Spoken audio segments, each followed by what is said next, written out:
have a rendezvous with death. We'll preserve the last best hope of man on earth, or we'll sentence them to take the last step into 1,000 years of darkness. No fear. No political correctness. No wokeism. You're listening to Underground USA.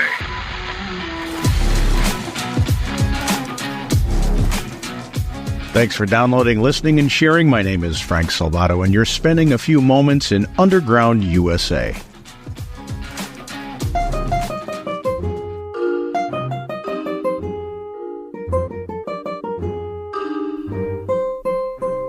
I wanted to take an unusual, but evidently necessary, detour from politics, the election, and world events today to set the record straight on the history of Christopher Columbus. Today is the day we celebrate the achievements of Columbus. And seeing as the far left has Columbus in its crosshairs as one of its targets in their rewriting of history campaign, someone needs to point out the facts of the matter. Christopher Columbus, during his voyages in the late 15th century, never set foot on what is now considered the mainland of North America. He did not discover America, and he never met or came across a Native American Indian. Therefore, he has no part in any history that involved Native American Indians. In fact, there are several misnomers about Columbus that anyone paying attention in world history class would already know. But since we don't teach accurate history anymore, and if you're relying on the history books authored by Zinn, you have a politically and ideologically polluted version of revisionist history. Because we don't teach accurate accounts of history anymore in our schools, these falsehoods have been repeated again and again and again. But let's clear some up. Educated Europeans in Columbus's time, including his contemporaries, knew the earth was round. The dispute was about the earth's circumference, not its shape. Columbus underestimated the earth's size, believing he could reach Asia by sailing west rather than encountering the Americas. Columbus did not discover America in any meaningful sense. Indigenous people were already living here, and Norse explorers, particularly Leif Erikson, reached the continent around the year 1000, nearly 500 years before Columbus. Additionally, other Europeans are recorded as having made landfall before Columbus. However, his voyages did lead to sustained contact between Europe and the Americas. Columbus died believing he had reached Asia, not a new continent. His initial goal was to find a direct sea route to Asia, not to discover new lands. And as mentioned, Columbus never set foot on the mainland of what is now the United States. His explorations were, as we'll get into a little bit later, limited to the Caribbean islands, parts of Central America, and the South American coast.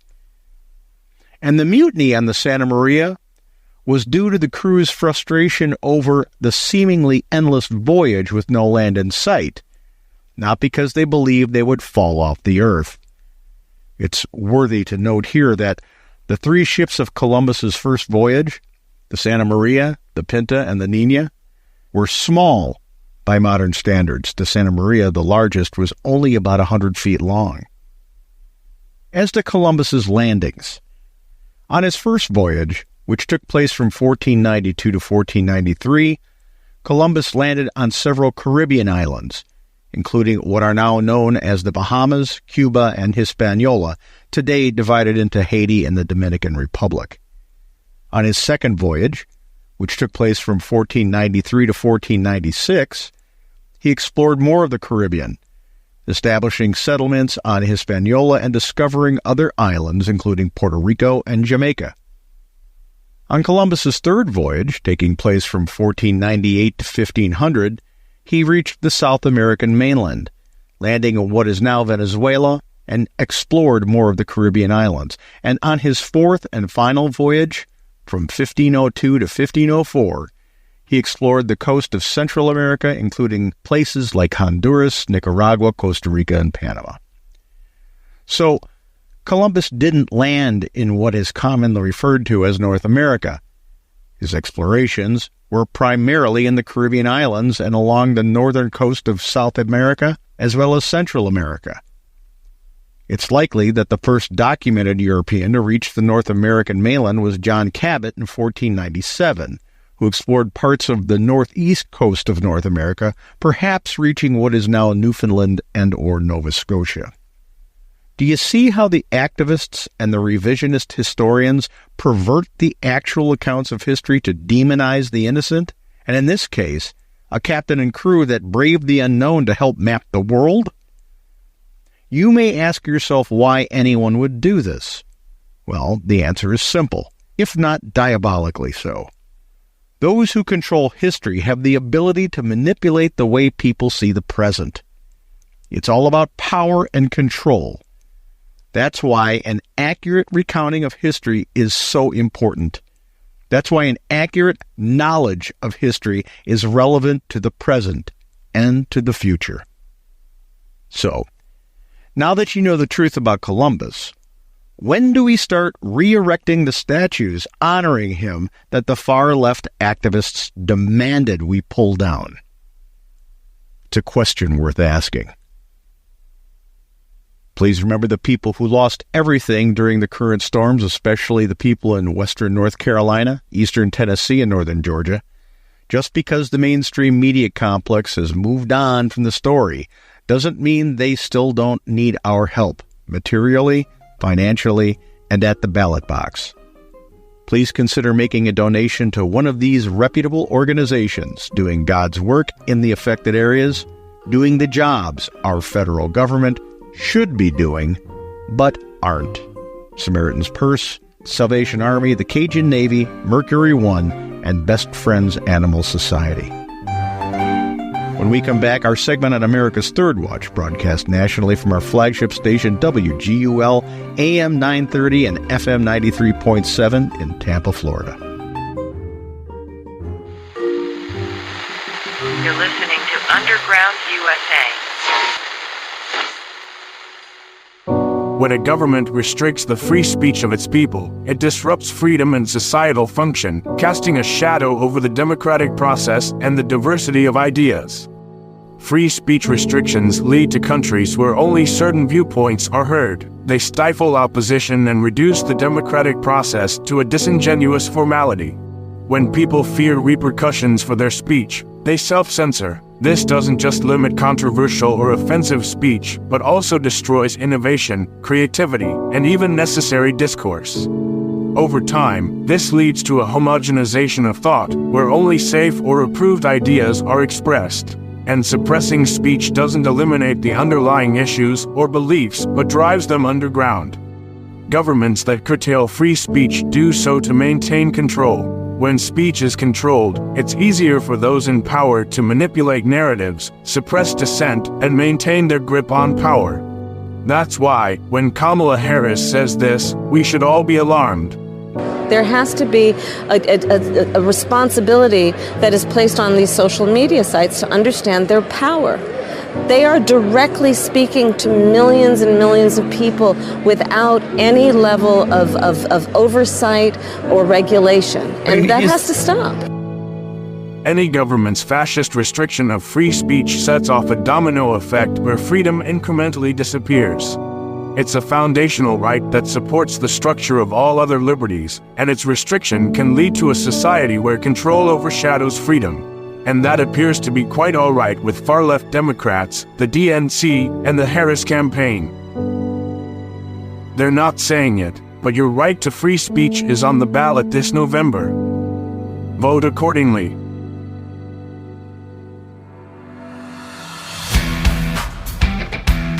News, insight, passion. AM 930, The Answer.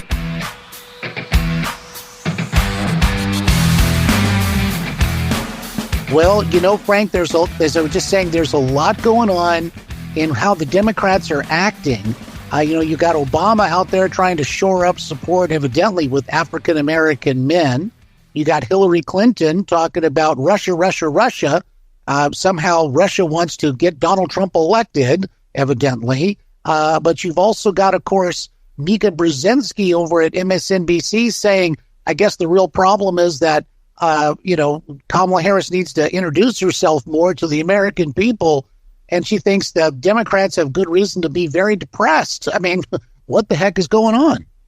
Well, Mika's right on one point, and that is Democrats have the right to feel very depressed. They have an idiot for a candidate, and that's thanks to them not following the system that's put in place for the primary process. If they really wanted to jettison Joe Biden as badly as they did, they should have gone with an open primary, but instead they needed to manhandle the situation so that their neo-Bolshevik Politburo could select who was going to be next. And you can thank Barack Obama for that, because his fingerprints are all over that. As for rolling out Hillary Clinton, that's just an act of stupidity. She has a likability factor of 0. Even the Democrats are done with her. Everything she spouts is incredibly oppressive and totalitarian, and she's now just literally a throwback to the most radical parts of the 1960s that even the Democrat Party realized was fueled by Marxism. The surprise here is how people are starting to turn their backs on Barack Obama. And I'm talking about typical Democrats. When you have black males showing that they are offended by his racism and his identity politics, that's significant. That means that our society has turned the page on that kind of divisive politics, and that even comes as a little bit of a surprise to me. Yeah, no, I can see. That's exactly right. And they must be just absolutely beside themselves at Democrat Party elite headquarters, basically, to say, well, wait a minute, this should be like almost a magic bullet. We should send Obama out there and we should just get results. Yeah, and the fact that Bill Clinton hit the trail and no one's covering it is another thing. They're pulling out all the big guns, and our society, which is now fueled not by mainstream media, it's fueled by direct to consumer media, and people are just shrugging their shoulders. So what? And that means they're feeling the reality of where we are politically in their wallets. And as we've said since the beginning, it's all about the economy, stupid. If you're hurting in your wallet, they can promise you joy all they want, and it doesn't translate. I mean, there's a post going around on social media about a black woman just railing against the Democrat Party on the floor of the Chicago City Council, saying that the Democrats were done. That is significant, because that doesn't happen in the Medina of Democrat bastions that is Chicago. It just doesn't. That should be scarier than anything else that's out there. No, I hear you. And of course, the Democrats, these are strongholds and they're virtually, unflippable in that sense. But what you're describing, of course, is a sea change. And I think, the Democrats, of course, in so many ways, they're leaving the actual Democrat constituents way behind. They're becoming so radical that even some of their core constituents are saying just what you're talking about, this lady is talking about. For a very long time, I have been saying that the very far left of the Democrat Party, the Marxists, the neo-Marxists, and the progressives of the Democrat Party have hijacked that party from traditional Democrats. And for some reason, the traditional Democrats just went along with it. I don't know whether it was apathy, whether they thought it was just hey, we can capture the most radical of the people out there with this. But they lost control of their party. It is time to cleave these Marxists from the Democrat Party so that party can survive as loyal opposition. Frank, this from the New York Post. Pretty interesting. U.S. air marshals are so distracted tracking January 6th suspects and other domestic threats that they are not devoting enough resources to policing thousands of migrants flying around the country without IDs, according to sources. It seems like, once again, priorities seem to be pretty out of whack. Well, it's a perfect example of how the Biden administration has weaponized the federal government against citizens. I mean, TSA, it was created after 9/11 to make sure that people who were boarding airplanes at airports weren't terrorists who wanted to fly the planes into buildings. That's the basic mission of TSA. It has ballooned, first of all, it's ballooned into an agency that is full of redundancies and, quite honestly, could be pared down like you can't believe. It's become intrusive and a little bit ridiculous. But now its task has moved to targeting U.S. citizens for their political beliefs. Whether you agree or not with what happened on January 6th, the Supreme Court has all but ruled that what happened on that day was an act of redress of government. The people that broke the law by damaging property and entering places that they weren't supposed to on that day should have been arrested for misdemeanor offenses and released, adjudicated with a fine. Instead, you've got a DOJ who weaponized that process to make criminals out of people who exercise their First Amendment rights. And now every agency in the federal government has them as public enemy number one. Mm-hmm. How many people are in the country illegally who have committed murder in other countries, who have committed rape in other countries, who've committed violent crime in other countries? How many people are entering the United States illegally as it is? And we're trying to criminalize American citizens who didn't vote correctly and then got upset about the process?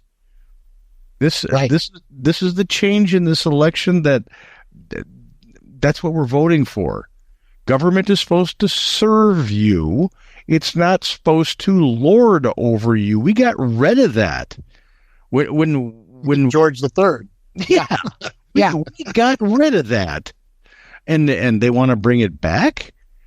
I keep saying this and it sounds like it's a droning void, like one of the teachers on the Peanuts cartoons, just droning on.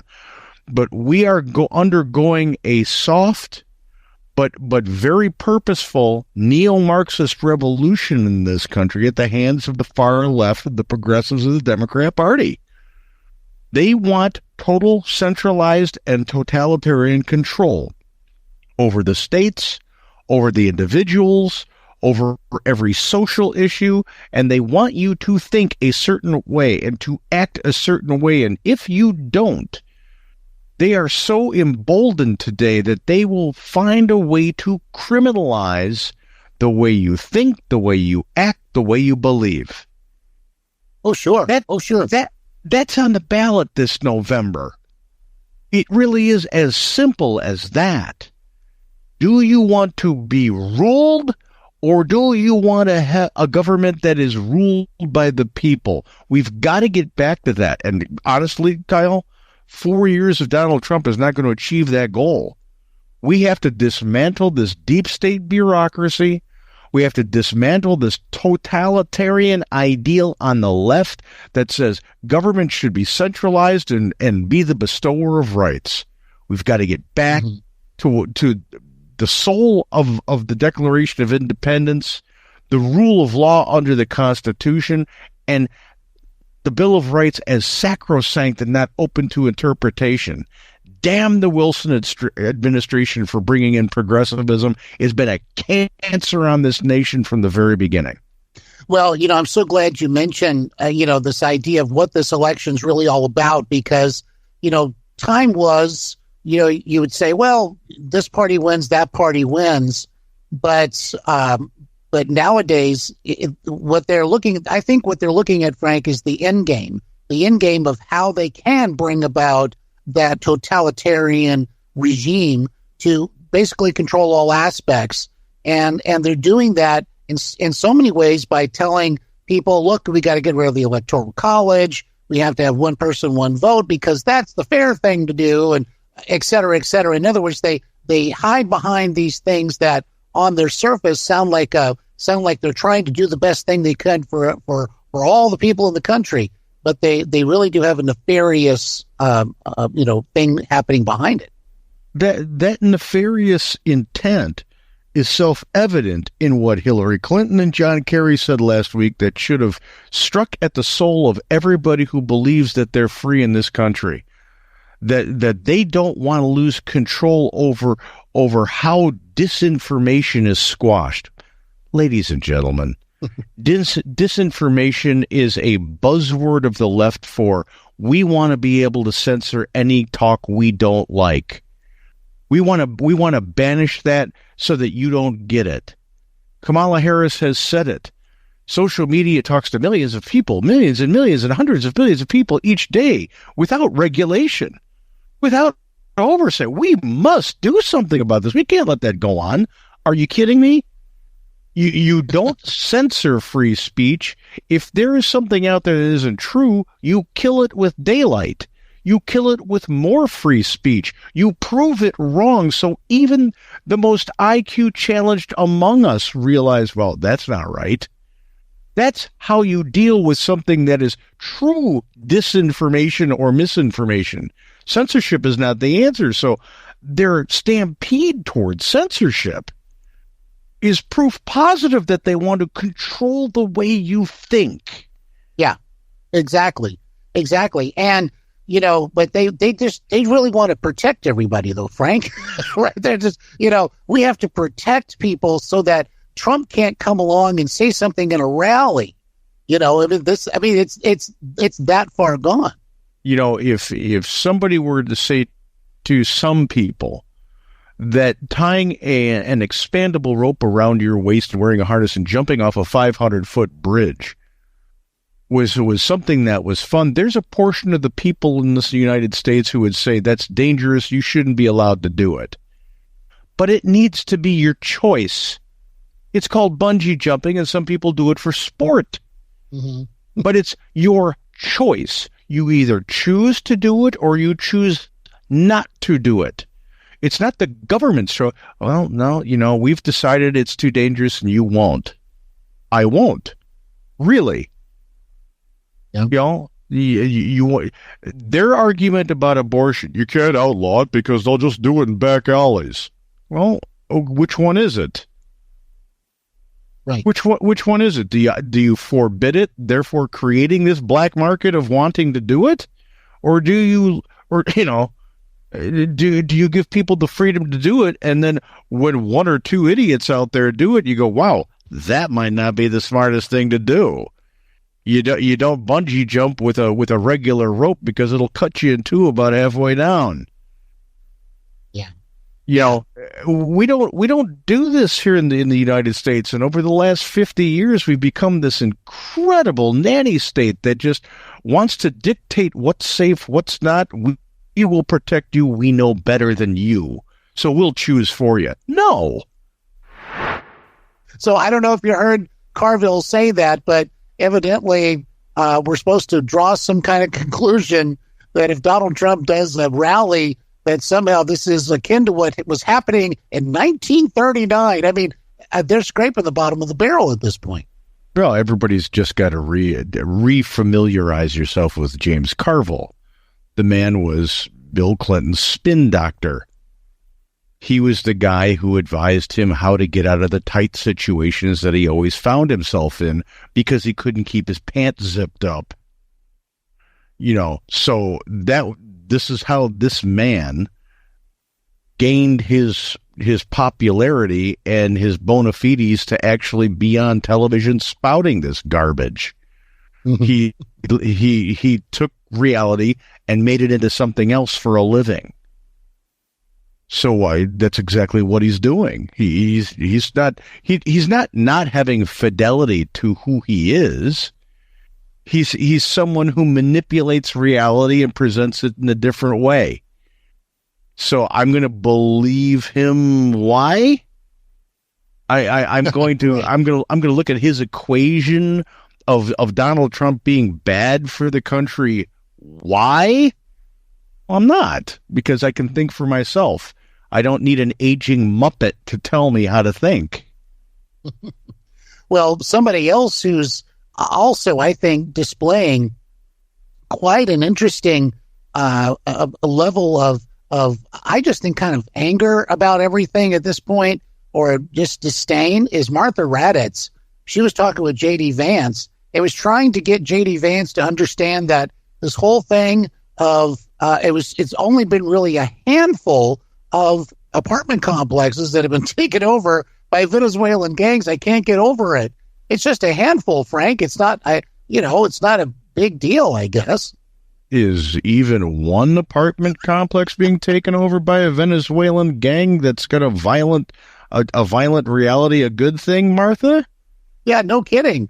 I mean, it's just, I hate to use the term, but I think that maybe she's thinking about acceptable losses or something like that. I mean, unless you live in that apartment complex in America, let's emphasize that somehow this is just the new normal. This is crazy time. It's just a little murder, Kyle. Jeez. I know, I'm getting all up in order. Yeah, can't you get over yourself for 5 minutes and look at the greater good? We're helping these poor downtrodden people who need to come here because, well, they just didn't want to live in prison in Venezuela anymore. You're right. Yeah. So it's just a little murder, little rape, just a little violent crime. We owe it to these people to let them in here to break laws like they would back in their third world. And I'm going to use Trump's description because he's right. In your totalitarian third world hellhole. Yeah. Just go back there and murder up here for a while. The climate's better. You'll like the skiing. Yeah, no kidding. Well, J.D. Vance, I think, shut her down pretty good when he said, basically, Martha, do you even hear yourself? She's so after Trump on this thing, but we got to stop and realize what is happening here. Well, this is the gift of Trump derangement syndrome. And anybody who lurks on social media sees it every single day.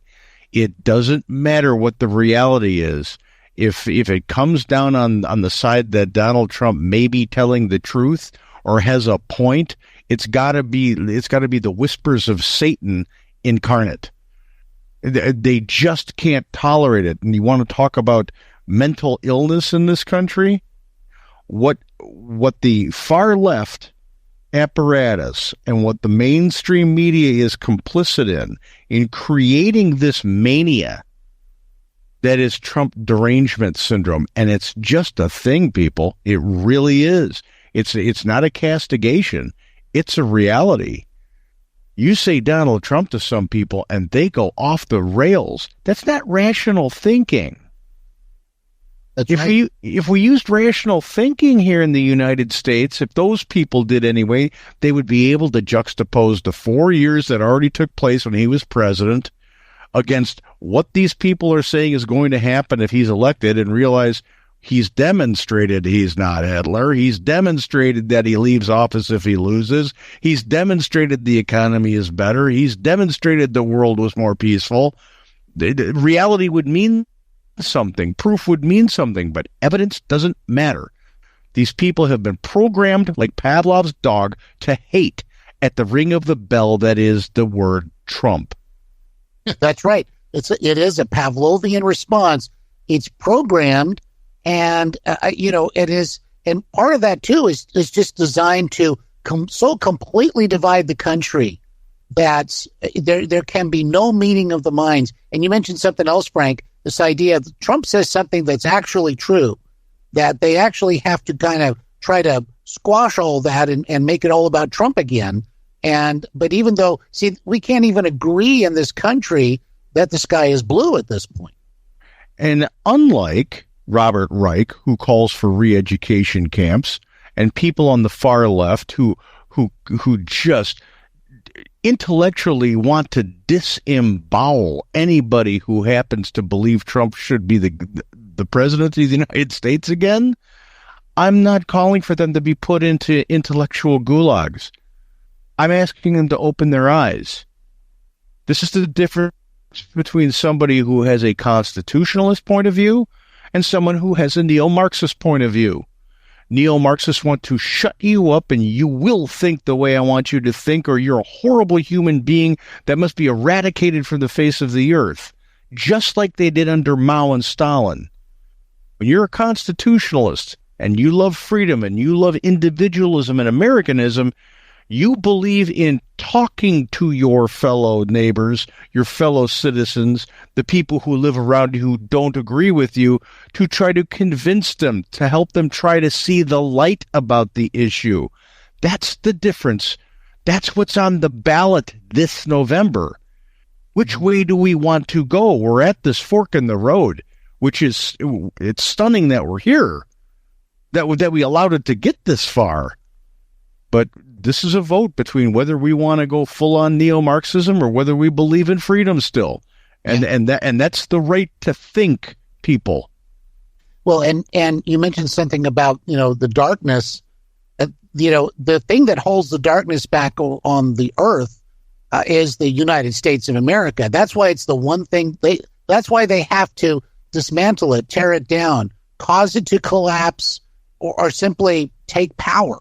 Because otherwise they're not able to do what they want to do with the rest of the world, and ultimately, which is, again, bring that darkness. That's why we're the shining city on a hill.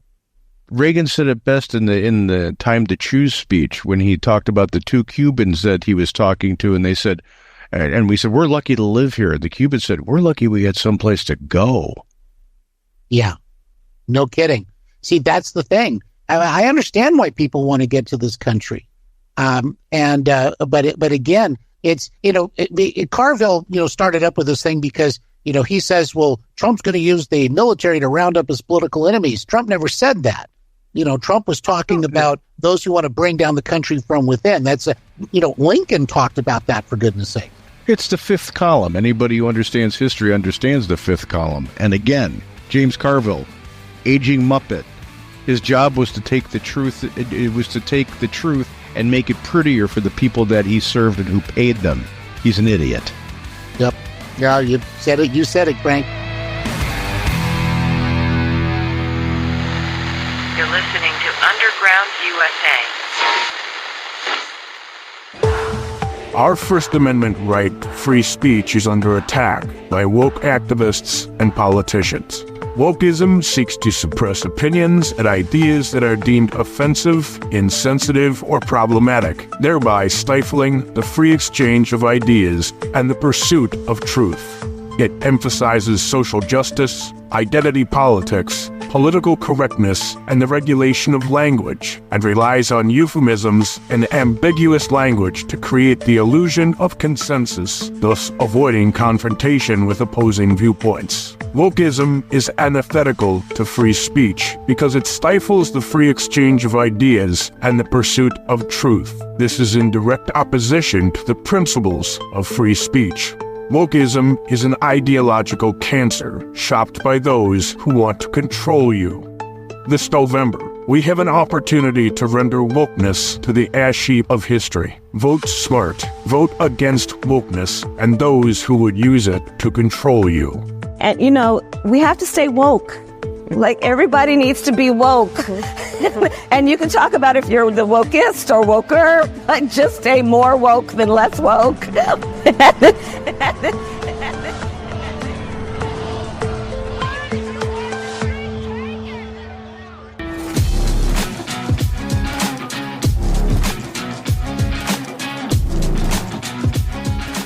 If you like the podcast, please go on over to undergroundusa.com and sign up for our Substack. It comes straight to your email inbox, circumventing the censors and the fact-checkers of social media, who are just censors in the larger sense of the word, goose-stepping their way across the internet.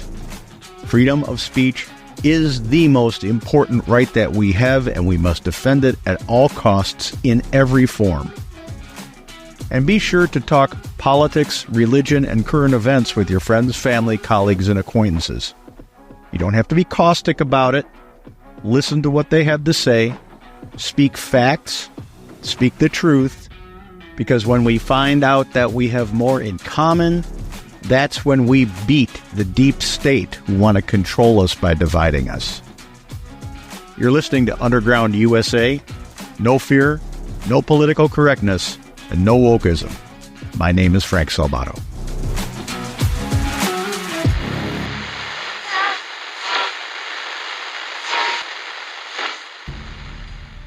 The federal government is becoming more centralized by the day. Opportunistic politicians are centralizing power in Washington, D.C., and incrementally whittling away at our rights. Should the worst-case scenario play out and Kamala Harris and Obama 3.0 assume power on November 5th, we must be prepared with a plan to rein in the Marxism they will unleash through the federal government. Nullification, the case for decentralizing the federal government by Frank Salvato, lays out a plan in which the state governments can claw back their sovereignty from the overreach of the federal government, saving us from a second bloody civil war. Arm yourself with the knowledge of this nation-saving option. Get your copy of Nullification, the case for decentralizing the federal government, available on Amazon.com in Kindle form and paperback.